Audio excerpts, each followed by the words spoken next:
बहिया मन भर के पीसा थे चक्की, होठ में काटा थे जैसे मधुमाखी।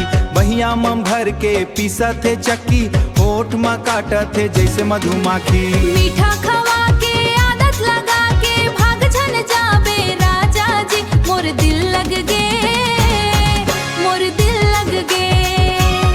पहले बॉयले रगड़ के ना ला दे साबुन ले, तोर पर मोर दिल लग गे। पहले बॉयले रगड़ रे नहला जा दे साबुन ले।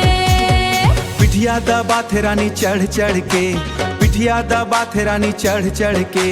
माथा में हाथ ले साबुन घिसा थे, जवानी भर भर के रगड़ा थे, जवानी भर भर के रगड़ा थे। घिस घिस घिस घिस हे। पिठिया दबा थे रानी चढ़ चढ़ के, पिठिया दबा थे रानी चढ़ चढ़ के। कोहनी गड़ा थे तब बड़े मजा आवे, जवानी छलक थे भर भर के।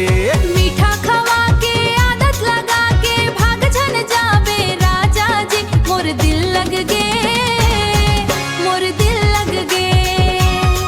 पहले बॉयले रगड़ के ना ला दे साबुन ले, तोर पर मोर दिल लग गे। पहले बॉयले रगड़ रे नहला जा दे साबुन ले।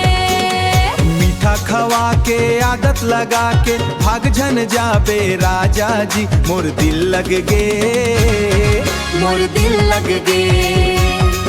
पहले बॉयले रगड़ के ना ला दे साबुन ले, तोर पर मोर दिल लग गे।